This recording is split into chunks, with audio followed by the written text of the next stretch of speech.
Bonjour, bonsoir, bienvenue sur le plateau de Femmes, le magazine qui donne la parole aux femmes sur tous les sujets qui nous intéressent, que l'on soit homme ou femme. Aujourd'hui, on va parler de noix de coco. Oui, on va parler de rouge à lèvres, de lip bar, on va parler de chaises roulantes, on va parler d'accidents, de douleurs, on va probablement parler de résilience, de beauté, on va parler de la vie. Vous êtes sur Zitata, restez là. Femme.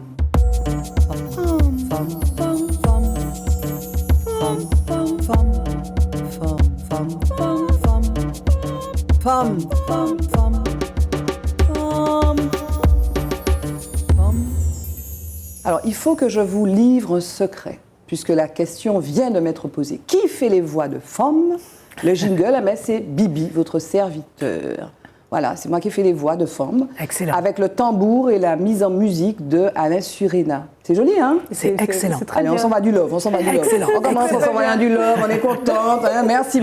C'est sympa, hein? Ben ouais, et puis c'est du tambour, c'est du belay, voilà. Ouais. On est dans le vif du sujet. En tout cas, je suis très heureuse que ça vous fasse plaisir, mesdames. À ma droite, Anaïs Delvol. J'ai répété au moins 10 fois le nom. Delvol, D-E-L-W-A-U-L-L-E.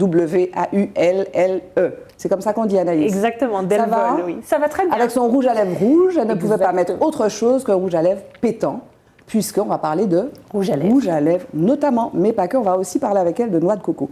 À ma gauche, Chantal Saint-Olympe Laperdrie.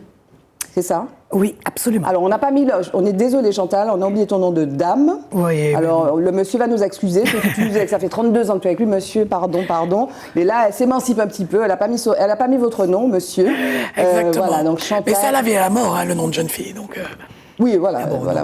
Parce que le nom du monsieur, on peut le perdre. Oui. Bon, mais là, c'est quand même à saluer. Ça fait 32 ans que tu t'appelles la perdrie, quand même. Absolument. Félicitations, c'est un exemple pour la jeunesse. Ben oui, je suis sur les pas, peut-être, on verra. Hein. Tu es mariée, toi? Tout ce que je suis mariée et mon nom de famille aussi, mon nom de mariée que je porte officiellement n'est pas non plus. Ah, dommage. Mais il n'y a pas de problème. Mais c'est parce qu'on ne savait pas, alors. C'est quoi ton nom de famille? Annette, maintenant. Alors, voilà. Anaïs Delvol, Annette, et Chantal Saint-Olympe, la perdue. Comment ça va, Chantal? Ah, moi, je vais toujours très, très bien. Super, tu as la Moi, je pêche. dis, tant que tu respires, tu vas bien, quoi. C'est ça qu'on devrait apprendre. On va parler de ça, parce que toi, tu respires, tu es en bonne santé, tu es heureuse, mais Oui. tu reviens de loin. Oui. Et tu as fait ce travail-là, en fait, voilà, on va parler. Alors, aujourd'hui, on te voit, donc tu es sur ta chaise roulante, Ouais. et tu es quelqu'un de tout à fait engagé dans la vie, et tu vas nous dire un petit peu, d'ailleurs, ce que tu fais. Et puisque c'est le moment où vous vous présentez, j'avais oublié en fait mon conducteur. Je vous laisse vous présenter, mesdames. On va commencer par toi, Chantal. Eh bien, écoutez, je m'appelle Chantal Saint-Olympe Laperdrie, comme tu l'as dit. Me présenter, je suis mère de 3 enfants. 3 enfants que j'ai eus en fauteuil roulant, quand j'étais en fauteuil. Je suis grand-mère de 6 petits-enfants. Voilà, qui sont mes priorités aujourd'hui. C'est vrai que tu l'écris dans ce livre. Ah non, mais ce sont mes priorités. C'est Mes enfants, mes petits-enfants, mes diamants, tu écris. Ah oui, ce sont mes diamants. Oui, parce que c'était pas gagné d'avance, donc on aura peut-être l'occasion d'en reparler, mais c'est vrai que c'était pas gagné. Donc je les chéris jusqu'au bout, à fond. Et puis je travaille, je suis en fauteuil, mais je travaille, je travaille à EDF. Qu'est-ce que tu fais à EDF? Je suis secrétaire responsable syndical pour Force ouvrière. Voilà, tu vas nous parler aussi de ton engagement syndical, puisqu'avant l'émission, on parlait des rôles des syndicats, notamment dans un environnement qui est le nôtre, martiniquais, où il y a à défendre des travailleurs et des salariés. Mais absolument. Voilà. Non, mais voilà, il y a... c'est important aujourd'hui de retrouver la cohésion collective. Tout à fait. Et dans l'entreprise, ça passe par le syndicalisme. Il ne faut pas l'oublier. Donc voilà. Si tu devais là, tu nous as parlé de ton statut matrimonial, du fait que tu étais grand-mère, maman, etc. Si tu devais, en 2 mots, ou en 3 mots, allez, 3 mots, définir qui tu es, tu dirais quoi? Bonjour, je m'appelle Chantal Saint-Olympe Laperdrie. Comment tu te définirais? Libre, indépendante et engagée. Libre, indépendante et engagée. Anaïs, est-ce que tu peux te présenter, s'il te plaît? Oui, alors moi, c'est Anaïs Delvol. J'ai 27 ans, 28 là dans un mois. Il faut que je me mette ça en tête parce que... Oh mon Dieu, je vais dire 27 dans pas longtemps. Oui, t'as vu ça? Non, j'ai 28 ans et du coup, moi, je suis chef d'entreprise. J'ai pas d'enfants, quoique mes entreprises sont mes enfants, que j'essaye de faire grandir. Et voilà. Et 27 ans, quand tu dis 27 ans, bientôt 28 ans, j'ai peur, c'est ça le truc? Non, c'est pas j'ai peur, tu veux pas c'est vieillir ou quoi? Non, c'est pas ça, c'est que j'ai tendance à dire des âges. Je suis arrivée au stade où parfois je dis j'ai 25 ans, j'ai dit mais non, j'ai pas 25. Ah, tu oublies. Anaïs, tu as 28 maintenant. Donc du coup. Mais voilà. ça représente quoi l'âge finalement? Bon, rien, vraiment rien. Rien Vraiment, du tout. c'est pas. Pour l'instant, je suis pas encore focalisée sur ça. Et toi, ça représente quelque chose, Chantal? Non. L'âge? Non. Ah non, j'assume. J'ai 59 ans, je les ai eus il y a, là, le 20 avril, donc c'était proche, il y a quelques jours. Mais j'assume complètement, j'en aurai 60, 70, mais tant que j'ai la pleine santé, que je peux profiter de tout ce qui m'est possible de profiter, mais c'est, voilà, j'ai pas de problème avec ça, quoi. Je suis sûre qu'on va continuer à parler de l'âge juste après le jingle dans la rubrique Focus, vous allez voir.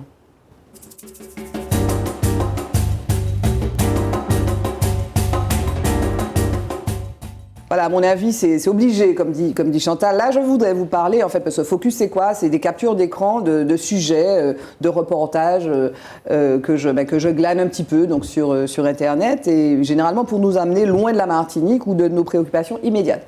Et là, je veux parler de la chirurgie esthétique, parce qu'en fait, dans l'actu, et notamment sur des sites, je crois que j'ai récupéré la première info, on parlait de Sharon Osbourne, qui avait des problèmes d'opération, de chirurgie esthétique qui s'étaient mal passés. Et finalement, dans l'actu ces jours-ci, donc on parle de Sharon Osbourne, on parle aussi de Jennifer Grey, qui a été une des actrices de Dirty Dancing à l'époque.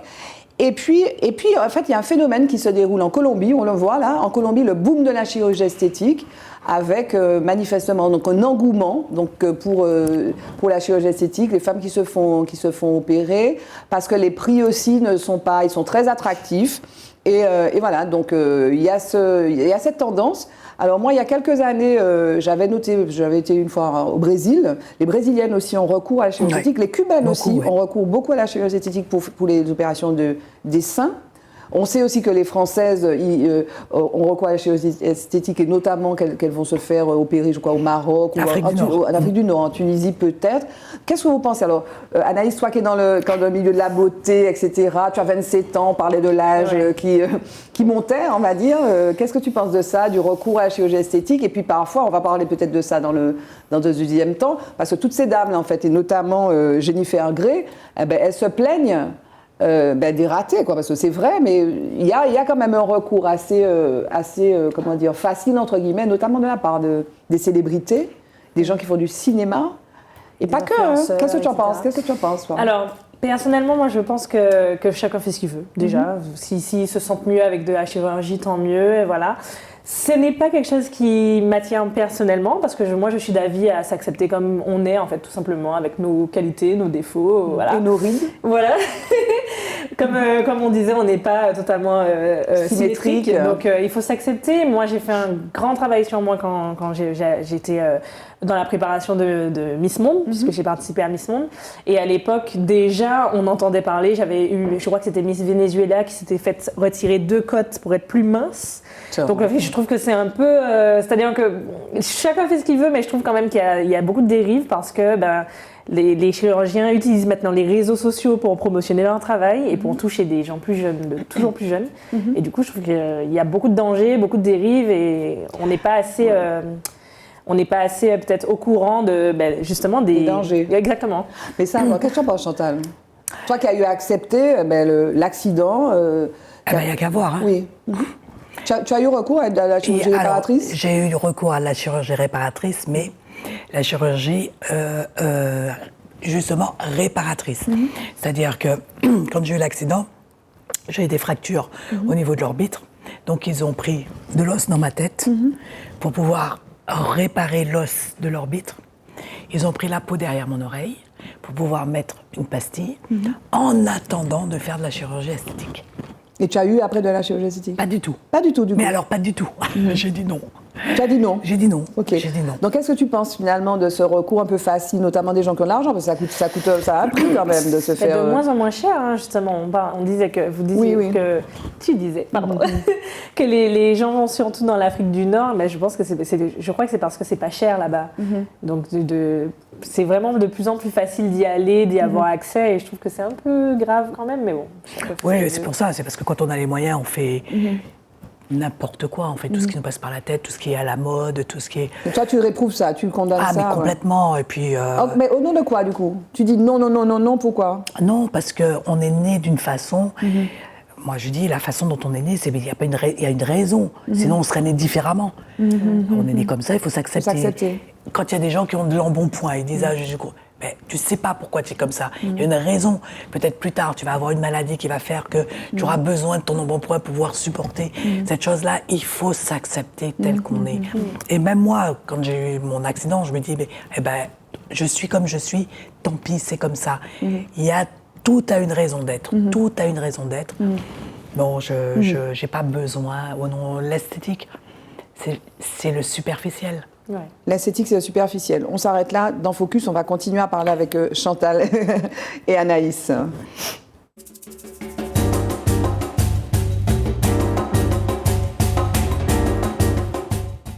Non, mais ici, vraiment, pendant les jingles, on parle encore. Donc oui, il y a l'esthétique et la chirurgie esthétique. Mais comme on commence à rentrer, en fait, dans vos parcours, donc je veux parler, Chantal, c'est pour ça qu'on a passé le jingle. Je veux parler de ce livre, donc autobiographique, Chantal Saton-La-Perdrix, et demain encore, le soleil brillera. Donc c'est cette histoire, donc, qui commence avec cet accident que tu as eu à 19 ans. Un mardi gras, c'est pour ça qu'il y a le masque rouge. Voilà. Qu'est-ce qui s'est passé? De carnaval. Je revenais d'aller chercher des pains au beurre avec ma sœur, qui était avec moi dans la voiture d'ailleurs, que j'embrasse, qui était avec moi dans la voiture, et parce que le lendemain, on faisait la fête à la maison pour le mercredi décembre. Et puis il y a une voiture qui nous a percuté à l'arrière. Donc notre voiture a fait des tonneaux et tout. Et puis à l'époque, on n'avait pas, ça fait 40 ans, la ceinture était obligatoire, mais... On la mettait pas, comme on ne mettait pas de casque, etc. Surtout ici en Martinique. Oui. Donc pas de ceinture, toutes les deux éjectées de la voiture, donc voilà. Donc, et tu te réveilles et tu vois, donc... Je me réveille après 3 semaines, un mois, quoi, donc... puisqu'on m'a maintenue dans le coma pour tous les soins, pour tout ce qui était un peu délicat et la souffrance aussi. Tu as failli mourir? Ah oui. On m'a ramassée pour morte. D'accord. On m'a ramassée pour morte. Et c'est un souffle que j'ai eu qui a montré qu'en fait, je respirais toujours. Et puis là, ils m'ont pris en main. Et puis voilà, donc, mais j'ai eu quand même beaucoup d'organes de toucher. Et donc, il a fallu le réveil difficile. Mais en fait, un réveil difficile, je peux même pas dire si le réveil était difficile parce que c'est compliqué à expliquer, mais quand on se réveille comme ça, on ne comprend pas ce qui se passe. Tu ne comprends pas. Donc, et du coup, on est encore dans... On est réveillé, on n'est pas réveillé, on est dans quel état, on est... Donc, le temps de réaliser, de comprendre... Honnêtement, il faut quelques jours, quelques semaines pour vraiment réaliser ce qui se passe. Et alors, tu as perdu l'usage de tes jambes? Oui. C'était ça, donc quand tu as réalisé ça, par exemple, c'est quoi ton état d'esprit? En fait, comme j'ai su que ma sœur était avec moi dans la voiture, et que c'est moi qui étais au volant, c'est moi qui conduisais, automatiquement, quand j'ai su que ma mère m'a dit... écoute, tes jambes, tu peux les récupérer dans 2 jours, 3 jours, 1 semaine, 1 mois, 10 mois, 1 an. C'est pas grave pour la vie, mais on ira. En fait, j'ai réalisé, je me suis dit, mais si on m'a caché que... Parce que ça faisait quelques jours que j'étais déjà comme ça, que je posais des questions, mais qu'est-ce que j'ai aux jambes, qu'est-ce que j'ai aux jambes? Et en fait, on me répondait pas. La kiné, elle venait tous les jours pour me bouger les jambes et tout. Et je voyais qu'elle me bougeait les jambes, mais je les sentais pas. Donc je posais des questions, je demandais, mais qu'est-ce qui se passe? Quand on a 19 ans, on ne réalise pas que quand on ne peut pas bouger les jambes, que c'est parce que la colonne elle est cassée, que c'est peut-être définitif. Enfin, il y a plein de choses. Enfin, et puis de toute façon, dans l'état dans lequel on est, on ne réalise pas. Et puis quand ma mère m'a dit ça, au bout de quelques jours, j'ai dit, si on m'a caché ça, c'est qu'on m'a caché que ma sœur était morte.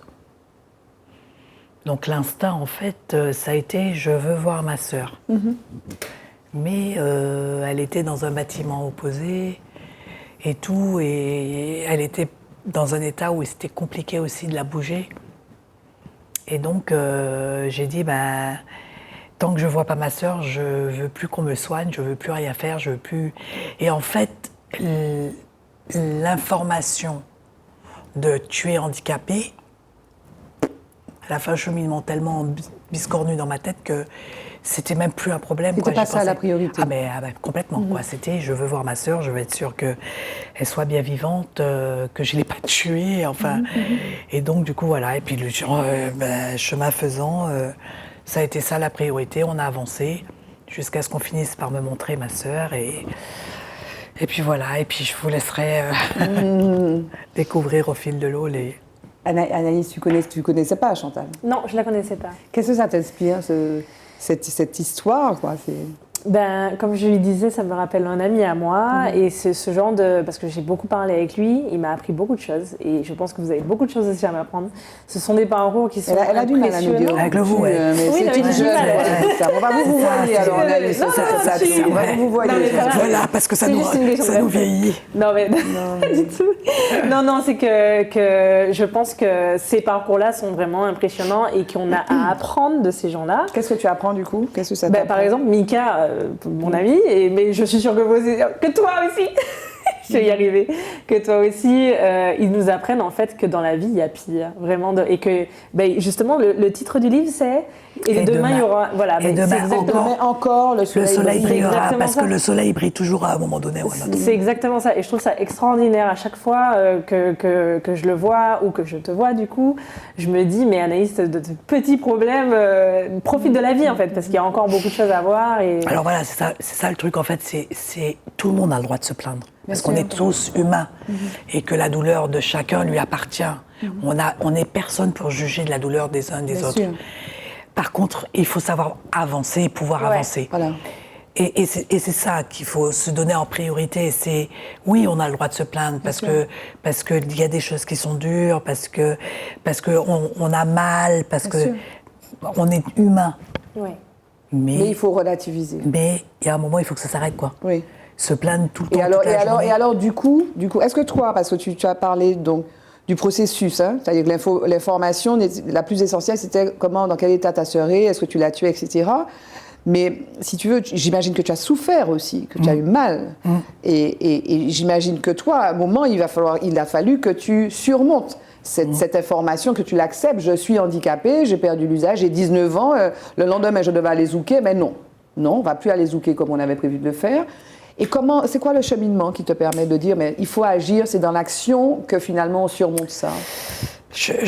Honnêtement, très honnêtement, je pense que c'est une question de caractère. Comme Mika, je pense que il y a malheureusement, il y a des gens qui sont plus ou moins forts dans tel ou tel domaine.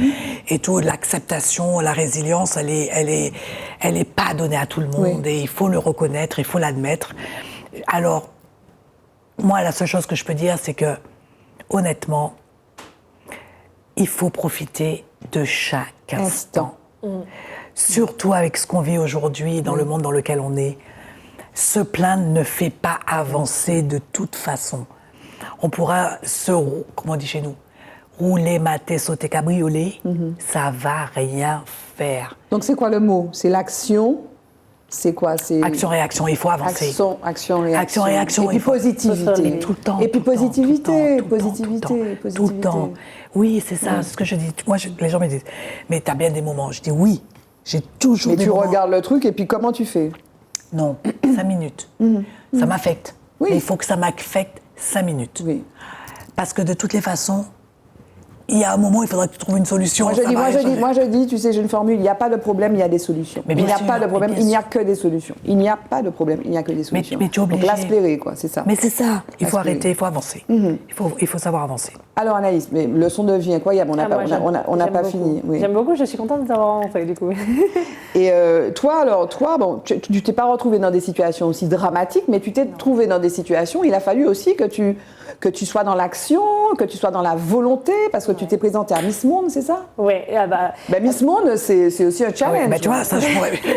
Même si j'étais sur mes deux jambes, je ne l'aurais pas fait, tu vois. Donc, ça t'aurait fait peur? Mais complètement, mais chacun son truc. Alors, raconte-nous un petit peu, dans quel état d'esprit, pourquoi tu as fait ça, dans quelle situation, dans quelles circonstances? Déjà, alors c'est vrai que je me suis présentée à un casting, mais avant de se présenter à ça, je me suis fait connaître en fait sur les réseaux, quand j'avais 15 ans. Je voulais faire comme tous mes camarades de collège, tout le monde était sur un blog, en fait, tout le monde avait un blog et tout, donc je voulais mon blog aussi, et puis je sais pas pourquoi, mais ça a bien fonctionné. Je commence à avoir un petit peu de personnes qui me suivaient, après ça a été l'époque. Populaire. Voilà, enfin, à l'époque, pour l'époque, c'était beaucoup. Par rapport à maintenant, ça n'a rien à voir, mais pour une fille du collège, c'était la fille populaire du collège. Et après, c'est passé sur les réseaux sociaux. Et en fait, les réseaux m'ont ramené tellement de personnes qui me suivaient que j'ai commencé à avoir des contrats, enfin des propositions dans le monde de la mode et de l'événementiel. Et effectivement, hier encore, je disais à mes parents, c'est fou parce que quand on réfléchit à ça, mon tout premier défilé de mode, c'était au Diamant. C'était sur une petite scène, il y avait peut-être 30 personnes et j'ai fini à Miss Monde sur la plus grosse scène du monde avec devant 1 milliard de téléspectateurs. C'était à Londres en 2014. Maintenant, j'arrive à en parler parce que pendant un moment, mais j'étais émue de parler de Miss Monde. Ça a été tellement une expérience extraordinaire. Raconte-nous, on n'était pas là. S'il te plaît. Donc il y a eu cette époque de milieu de la mode en Martinique où en fait de fil en aiguille, je rencontrais les gens et au fur et à mesure, je commençais à avoir beaucoup plus de contrats et de propositions, donc j'acceptais. Jusqu'au jour où j'ai passé le casting de Martinique Queen avec Brigitte Robinel, qui m'a laissé ma chance pour rentrer dans l'aventure en fait. Donc déjà, c'était déjà une victoire pour moi, je ne savais pas du tout où est-ce que ça allait me mener. On a fait l'aventure et je fais partie à la fin des 5 gagnantes. Mais je ne suis pas la gagnante principale. La gagnante principale, c'est elle qui va à Miss Monde. Donc je fais partie des 5 gagnantes, je suis au max de ma forme, je pensais pas que j'allais arriver à ce stade. Et l'année passe, on collabore ensemble. Et puis un jour, elle m'annonce, Anaïs, il faut que tu commences à te préparer mentalement, physiquement, tout, parce qu'on va t'envoyer dans un concours international. Donc moi, je me suis dit, génial, mais à aucun moment j'ai pensé à Miss Monde parce que pour moi je suis petite. On parlait de l'acceptation de soi. Moi, pour moi, dans ma tête, je suis petite, j'ai pas la taille, j'ai des formes, voilà. Donc je suis pas dans le profil d'une fille qui va à Miss Monde et puis c'est impossible. Et donc on se voit et une semaine après on se revoit. Elle me dit non, il faut vraiment que tu te mettes à fond là, psychologiquement et tout parce que on va t'envoyer à Miss Monde. Et j'étais choquée, je me suis dit mais waouh. Et donc, bref, l'aventure commence. Enfin, il y a un moment un peu bizarre où j'étais déjà populaire sur les réseaux, mais où en fait les médias commencent à parler de moi et en fait ça prend une autre dimension. C'est-à-dire que je passe de ma génération me connaît sur les réseaux à tante Paulette, 50 ans, me connaît et dit mais c'est la petite qui va à Miss Monde nous représenter. Donc du coup il y a une espèce de pression qui se met parce que tu deviens l'ambassadrice d'une île, même si c'est pour un concours de beauté, c'est quand même une responsabilité. Et les médias m'ont beaucoup mis en avant. C'était en quelle année ça? C'était en 2014. 2014. Ouais, en 2014, fin 2014. Donc et puis c'est allé très vite, c'est-à-dire qu'entre le moment où on m'annonce que j'y vais, où on me médiatise et où je pars, il y a 2 mois qui se passent. Donc c'est passé de l'ombre à la lumière tout de suite. C'est tout d'un coup être invité dans des dîners avec des personnages publics ou politiques et qui me connaissent en plus. Donc du coup c'était assez incroyable. Puis l'aventure, c'est une expérience de vie qui m'a... Je dis souvent, aujourd'hui, j'ai mes entreprises grâce à Miss Monde. Et les gens ne comprennent pas cette transition, mais c'est parce qu'en fait, Miss Monde m'a fait réaliser que tout était possible, que moi, petite Anaïs, j'y étais et que je pouvais tout faire de ma vie. Et du coup, tu n'as aucune limite. Non, j'en ai aucune. Mais vous êtes pareil.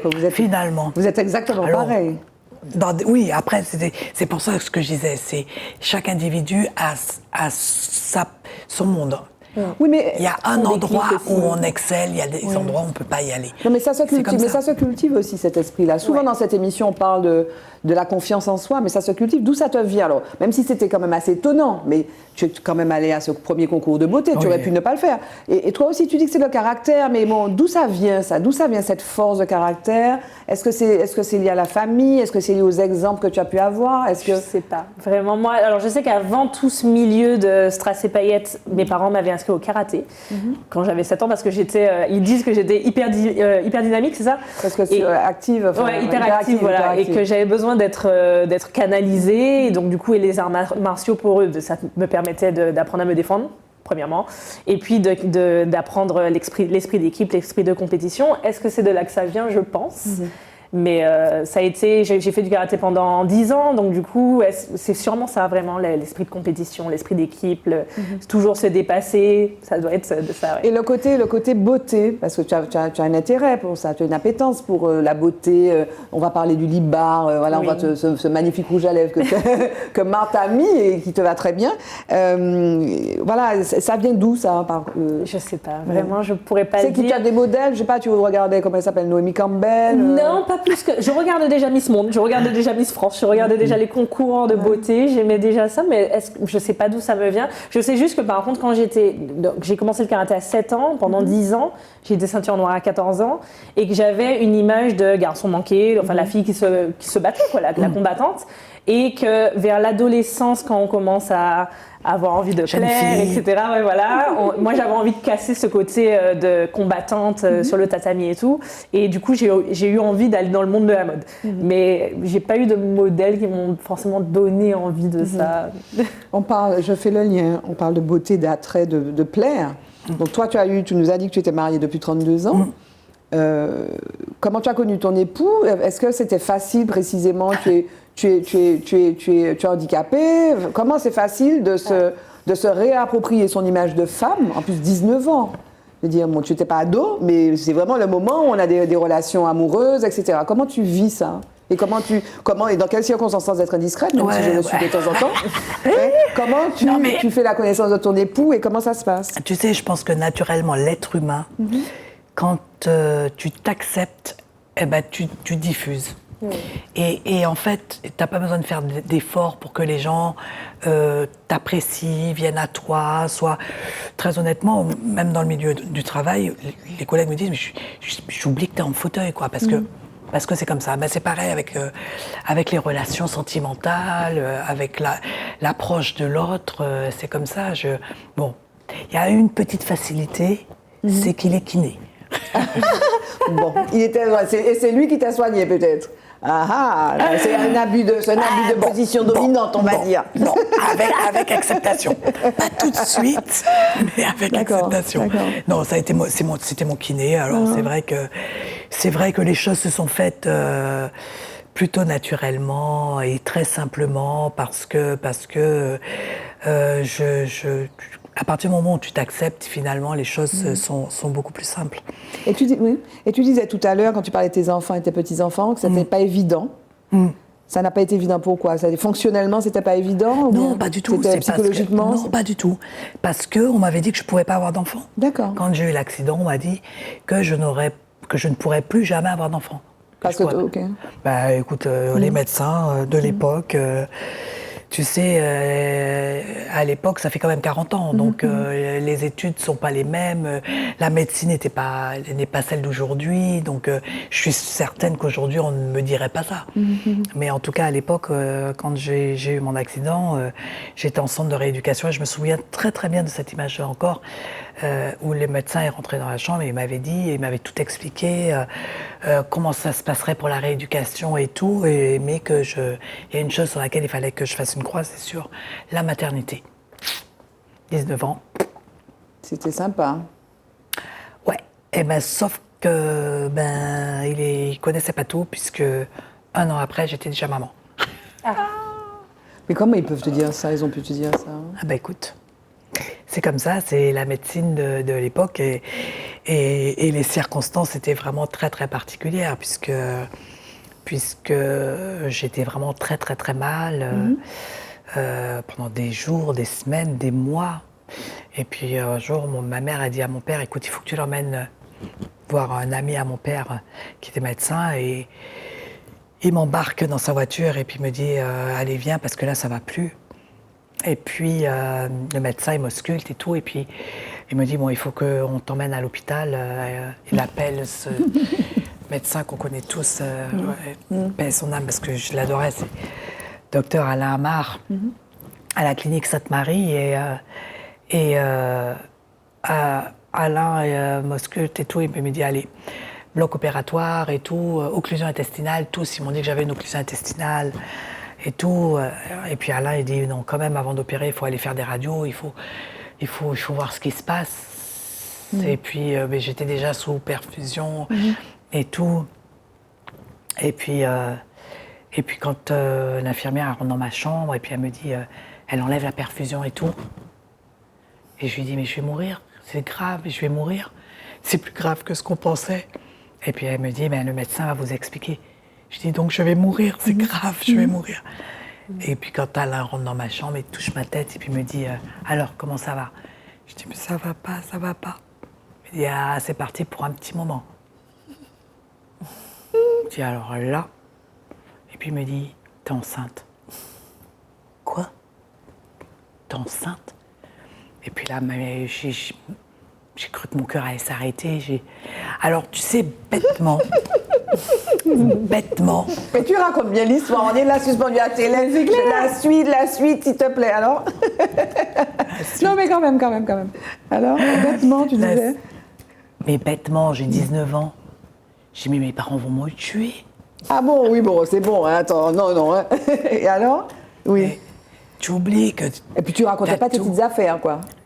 Cachotière. Je racontais pas mes petites affaires.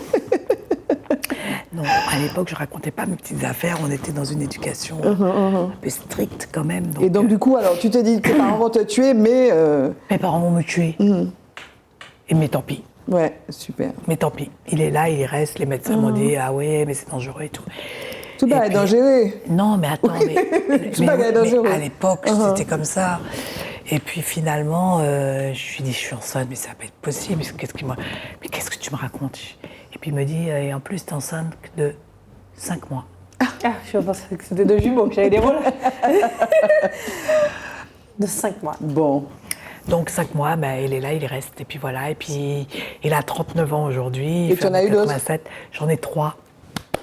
Et combien de petits? 6 petits-enfants? 6 petits-enfants. Comme ça, donc impossible n'est pas français.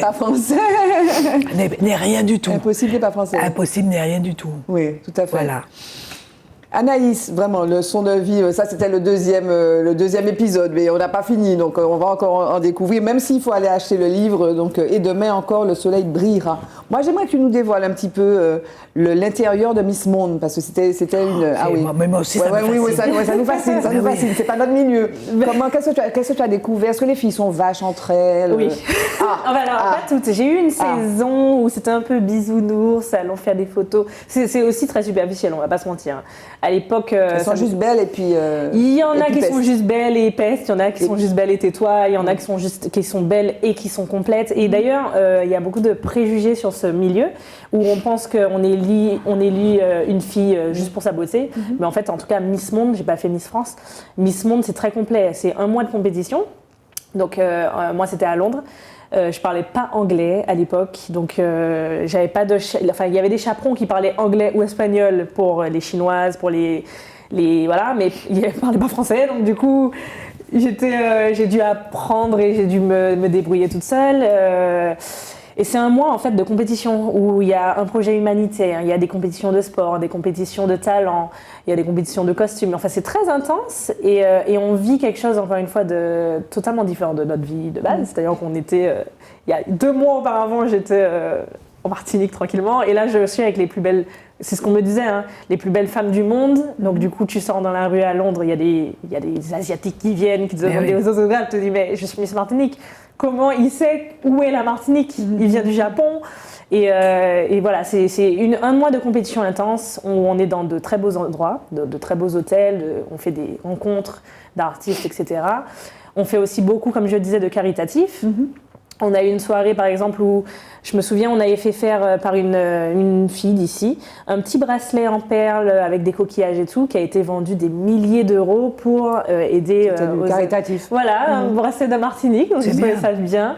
Et puis après, il y a la finale, la fameuse finale où c'était. Il y a combien de Miss?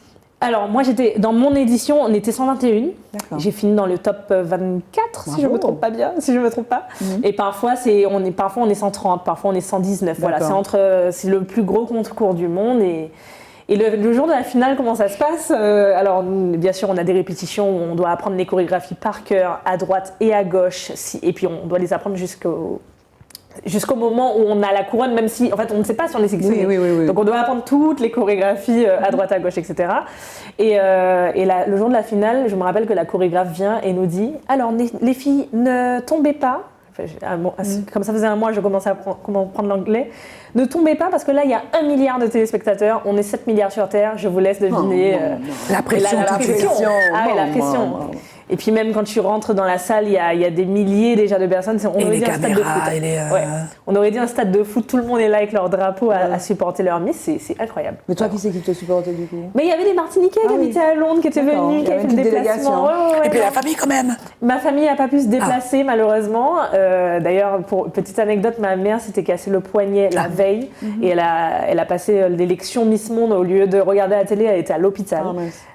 Au bout de sa vie en pleurs et tout, mais elle a pu regarder après des replays. Et tu as continué, en fait, tu en as fait d'autres comme ça de concours? Après, non, quand j'ai fini Miss Monde, déjà c'était super fatigant, mine de rien. Quand je suis rentrée, j'étais en mode ouh! Et ben, c'était un mois de concours intense qui a changé ma vie. J'ai eu des collaborations après en photo, dans la radio. Oui. J'ai intégré RCI avec Charlie pendant 2 ans. J'ai fait des séries en France sur TMC, Les Mystères de l'amour. Et puis après, je me suis un peu retirée de tout ça. Tu n'as plus envie de faire ça? Il y a des propositions qui sont quand même intéressantes et en y repensant, je me dis j'aurais bien aimé, c'est comme le karaté, ça me manque un peu. Tu voudrais revenir peut-être? Ouais, de temps en temps, mais oui, il est encore tôt.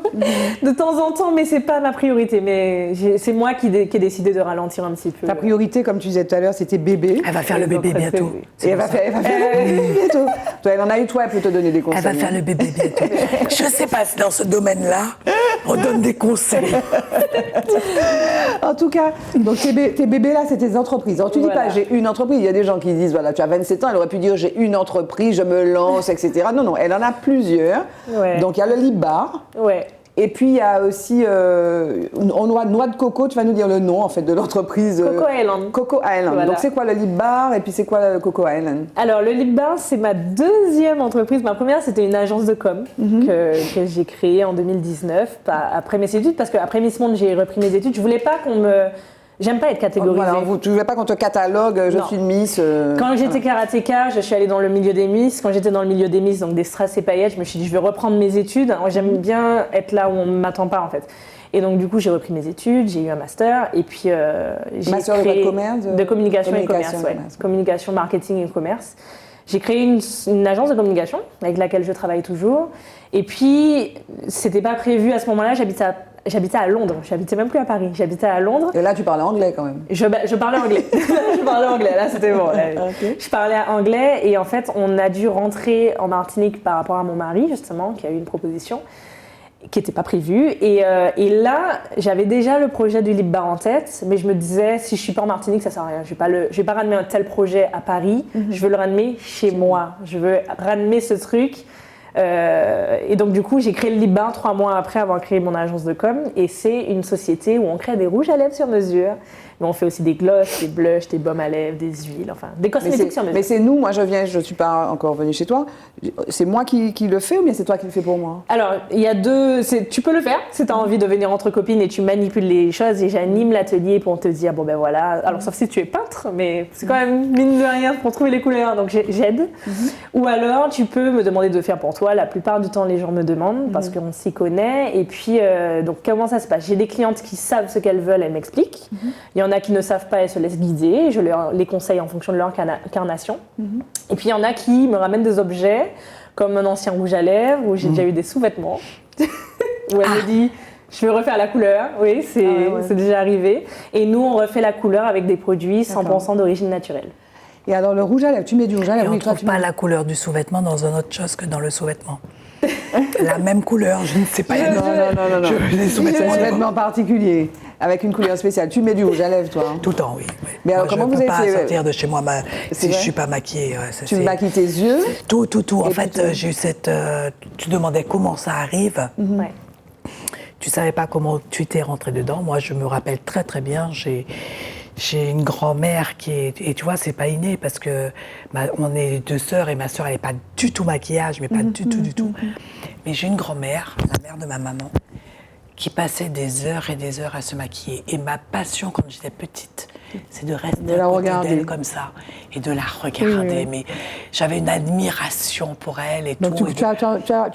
tu as capté tous les gestes. Mais tout, pour enlever, elle prenait une compresse pour enlever des petites choses moi, c'était une passion. Et donc tu ne sors pas de chez toi. Comment tu as fait avec le confinement, le masque là? On pas t'es qu'à maquiller. Eh ben, Ah ben, tu te maquillais les yeux. Ah non, les femmes se sont reportées. Je maquillais ma bouche. Ah non. Ah bon? Avec le masque, quand tu enlèves ça, c'est tout est moche. Non, moi aussi, je me maquillais parce la que bouche. Ah, et je l'ai non. dans ma voiture. Ah, non. Il y a une coque qu'on met à l'intérieur du masque. Ouais. Ah Oui. bon? Et qui permet de ne pas avoir. À pas me coller le truc. Exactement. Ah ben j'ai pas là sur le truc hein. C'est vrai. Et absolument. Puis en dehors de ça, moi j'ai beaucoup de clients. Bon, il y a Et puis il des y a du clients rouge à lèvres qui ne colle pas, ouais. Mais oui, mais ça t'arrache la bouche quand tu enlèves Ah ça. non. Ça t'arrache la bouche quand tu enlèves ça. Ah bon? Ah oui, il faut du démaquillant, sinon ça fait mal. Hein, Oui, moi, je c'est trouve. des produits chimiques dans Ouais, tous les ouais, cas. ouais. Bon, après, chacun fait ce qu'il veut, mais c'est des produits très chimiques. Oui, en général. Mais moi, il y a eu quand même des femmes qui m'ont dit, ouais, il y a le masque et tout. Mais il y a eu beaucoup de femmes qui m'ont dit, moi, je m'en fous, je m'en fiche, pardon.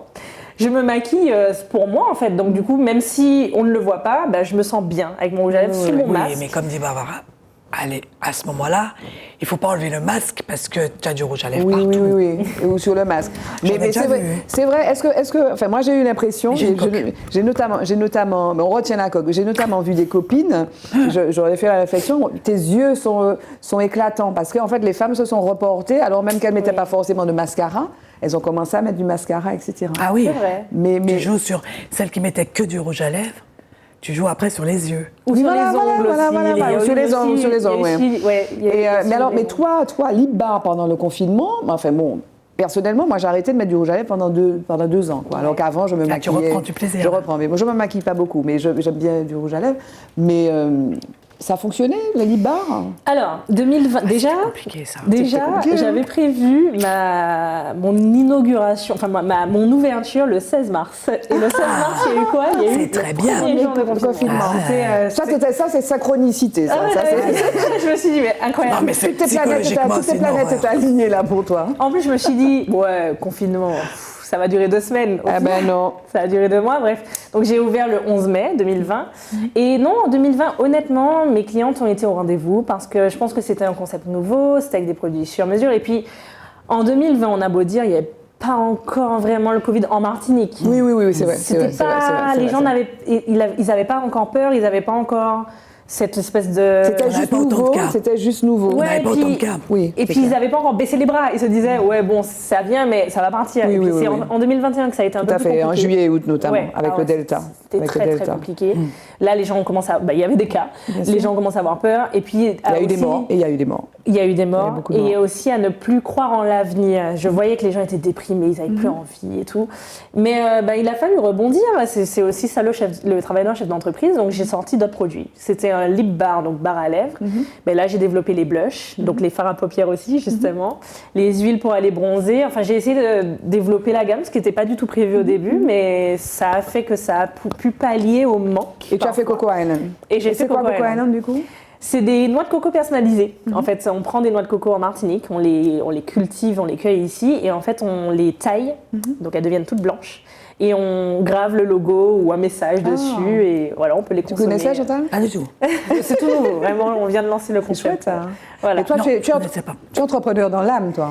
Alors, mon grand-père est entrepreneur. Du coup, là, par contre, là, je sais d'où ça vient. Mon grand-père est entrepreneur, il a toujours eu des sociétés, plusieurs, et je pense que je tiens de lui à ce niveau. Et alors, je voulais souligner qu'à l'heure où on te dit qu'il y a l'exode, il y a beaucoup de jeunes qui partent pour ne pas revenir, toi, tu es Ouais. revenu. Ah oui, Et c'était tu important. n'envisageais pas de créer ta société ailleurs. Non, c'était important. Je sais pas, est-ce que je pourrais être honnête, je suis quelqu'un qui aime beaucoup voyager, donc du coup peut-être que je vais repartir un moment, même m'installer ailleurs, mais toujours revenir. C'est vraiment prendre des idées d'ailleurs, m'ouvrir l'esprit ailleurs. Ça fait du bien et revenir en Martinique, faire avancer l'île en fait, c'est ça Faire mon but. avancer l'île. Ouais. C'est agréable d'entendre ça. hein. Ben, c'est rassurant surtout. Toi, tu n'as jamais eu envie de partir, Chantal? C'est rassurant. Oui? Non? Ah oui. Beaucoup? Oui, mais pas Pourquoi? pour partir. Alors. À parce- cause du climat, non? Non, parce que. Enfin, du climat, je veux dire, social ou du climat Voilà, c'est ça, c'est-à-dire que- voilà, moral, quoi. Alors, déjà, je suis arrivée en Martinique parce que mon père était militaire. Donc, je ne suis pas née en Martinique. Je suis née en métropole, dans l'Hexagone. En France. En France. Bref, c'est là-bas. Je suis née là-bas. Et en fait, mon père était militaire et je suis arrivée, justement, j'avais 16 ans. Et donc, comme tu as un père militaire, c'est bouger tout le temps. Tous les 4 ans, tu es en divagation sur la voie publique. Ça a été belle. donc du coup, tu passes ton temps à faire des valises, à refaire des valises, à faire des cantines, à refaire des cantines et tout. Et en fait, je crois que c'est ça le souci, c'est que quand tu es insulaire comme ça, mais tu as envie de bouger, quoi. T'as envie de. Tu te sens un petit peu enfermé. Tu as pris l'habitude de tout le temps bouger. Tu as envie de voir ailleurs tout le temps. Le monde est petit. Voilà. Et tu as besoin, mais tu as eu l'occasion de bouger quand même. Oui, déjà, c'est vrai que par ma fonction aussi, je bouge régulièrement. Avec ta société. Avec avec tes obligations syndicales. Mon entreprise. Ton entreprise, oui, ton entreprise. Qui est loin d'être la mienne. Oui, c'est pas la tienne, non, c'est EDF, c'est pas la tienne, non, c'est la nôtre, oui, c'est la nôtre. C'est celle de la France. La France. De la France. Le temps vous paraît court ou long, là? Ça passe vite ou ça passe pas vite? On a fini, on a quasiment fini. D'accord. Non, presque. Ah non, c'est sérieux, il nous reste très peu de temps. Donc, assez de temps quand même pour vous poser une des questions, la deuxième question rituelle après la première qui était de vous présenter. Quel est l'homme qui vous a le plus influencé, marqué, qui compte le plus? L'homme avec un grand H, on est d'accord. Non, le petit H, comme tu veux. Tu mets l'être humain. L'homme, la perte. Non, l'homme, le monsieur. Ah, le monsieur. Le monsieur, mais bon, il y a beaucoup de femmes qui disent des femmes, qui ne veulent pas parler d'hommes. Mon grand-père, franchement. Qui était un chef mon père d'entreprise. aussi, bien sûr, mon père, mon papa. Mais mon grand-père a ce truc, on dit souvent que je lui ressemble beaucoup, donc je dirais mon grand-père, ouais. D'accord. Et toi, Chantal? Qui m'a marquée. Oui. Quand tu dis ça, on aurait plutôt la tendance à penser à quelqu'un de... Non, mais certaines personnes parlent de grand homme, mais bon, l'homme, quoi. Mais c'est vrai que moi, j'aurais tendance aussi à dire mon père, parce que il m'a accompagné partout, parce qu'il est parti le mois dernier. Ah, désolé. Donc, voilà.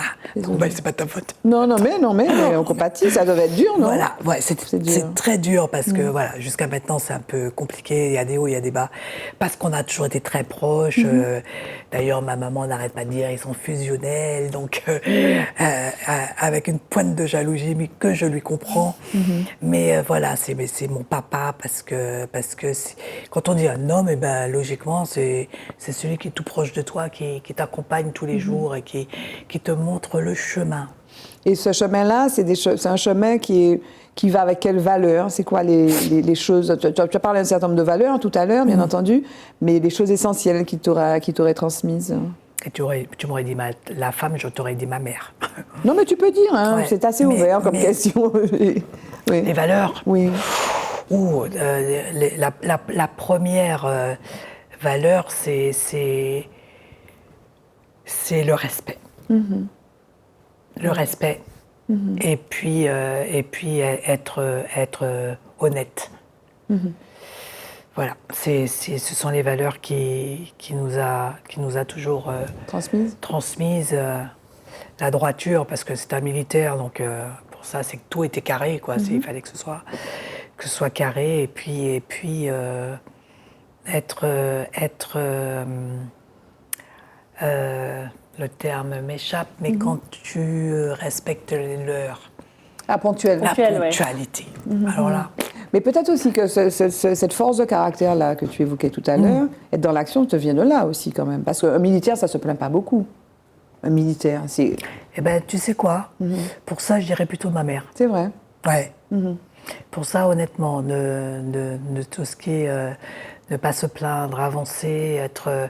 ma mère, c'est femme joke, comme on dit chez nous. C'est quelqu'un de... Ouais, c'est... Courageux, costaud. Ouais, debout. T'es le pilier de la maison. Vertical. Parce que souvent on dit, parce que c'est les papas militaires, c'est vrai qu'il a porté valeur, c'est vrai que c'est... Mais franchement, ma mère, ça a été pour nous... ouais. On t'a pas demandé des nouvelles de ta sœur? Parce que Parce qu'elle était avec moi dans l'accident. Oui, parce que tu l'as saluée tout à l'heure. Tu as dit qu'elle était avec toi dans l'accident, tu t'es préoccupée d'elle, mais comment elle va, ta sœur? Ah ben elle, comment on dit, c'est ping et pong. Elle va bien. Elle va bien. Elle va très bien. Bon, elle a gardé des séquelles Elle de a cette... gardé des séquelles. Ouais, on en garde toujours dans un accident comme ça. Alors évidemment, elle n'est pas en fauteuil. Dieu merci. Pardon. Ça fait du bruit. Il y a du verre. Pas casser bagaille moule, là, s'il te Non, plaît, c'est ça, Chantal. justement, pardon. Excusez-moi.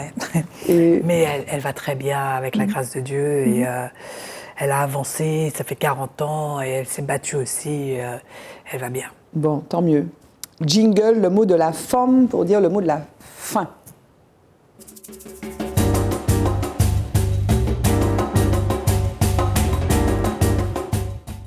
Le mot de la femme, F-A-N-M, le mot de la fin. Anaïs, quel serait ton mot de la fin? Ah mon Dieu, il y a tellement de choses à dire. Excuse-moi, je suis désolée, j'avais pas préparé. Bon, elle réfléchit. Ouais. C'est la jeunesse, hein. 27 ans, elle n'a pas l'habitude. Non, Donc réfléchis.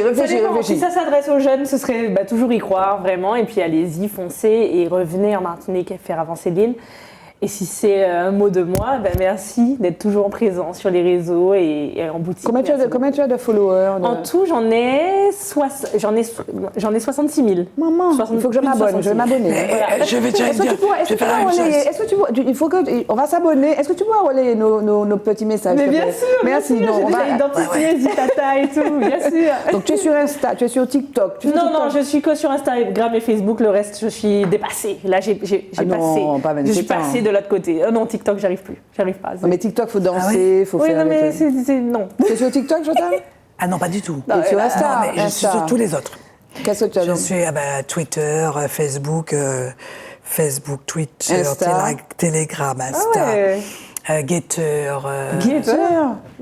What's that?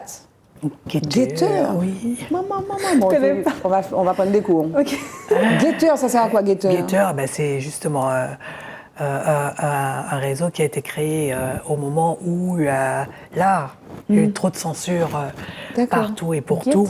Et pour ne pas être censuré, il faut aller sur Getter. Mais là, il se dit encore plus de choses. Non, parce que c'est tout nouveau aussi. D'accord, mais c'est les fake news, non? Non, pourquoi les fake news? Tu sais, moi j'ai toujours dit, il faut prendre les nouvelles viennent de partout. Partout, d'accord. Parce que Getter. Ce qui est fake news pour les uns et fake news pour les autres, il faut aller chercher son milieu. Parce que j'ai entendu des choses au début de cette crise qui m'ont justement fait peur. Et puis, aller chercher l'information ailleurs te permet de te rassurer. Déjà, pour commencer, de te dire de faire attention. Peut-être que là où on veut t'emmener n'est peut-être pas forcément le bon chemin. Donc, Ok, ce serait quoi le mot de la fin pour toi, du coup? Le mot de la fin, il n'y a pas de fin, il n'y a jamais de fin. Rien. Jusqu'à ce que tu fermes les yeux. Voilà, donc en tout cas, voilà, c'est vivre pleinement, vivre toujours et encore et prendre tout ce qu'on nous donne à tout moment. Et puis voilà, il n'y a rien de mauvais, rien de mauvais. Il faut juste être et vivre. Tout est bon être et vivre. par rapport à ce qu'on veut en faire, voilà. Voilà, c'est nous. Voilà, nous sommes libres de choisir la vie. Quelqu'un a dit ça il n'y a pas longtemps sur le plateau. Oui, c'est ça. Voilà, la liberté, on a la liberté, on a le choix d'être heureux ou de ne pas être heureux. On a le choix de tout. On a le choix d'être heureux ou de ne pas être heureux. D'ailleurs, il me semble qu'il y a une citation du Dalai Lama. La sensation d'être heureux ou malheureux dépend rarement de notre état dans l'absolu, mais de notre perception de la situation, de notre capacité à nous satisfaire de ce que nous avons. Dalai Lama, la souffrance, c'est quelque chose qui est subjectif. Absolument. Voilà, c'est le mot de la fin. C'est le mot de la fin. Merci d'avoir été là, Anaïs. Merci d'avoir été là, Chantal. Merci à toi, Barbara, de nous avoir invités. Et demain encore, le soleil brillera. Voilà, je vous invite. Il est partout dans les librairies. Partout dans les librairies. Voilà, leçon de vie avec Chantal. Bye bye, restez sur Zitata. Je vous retrouve le mardi à 20h. Ciao, bye.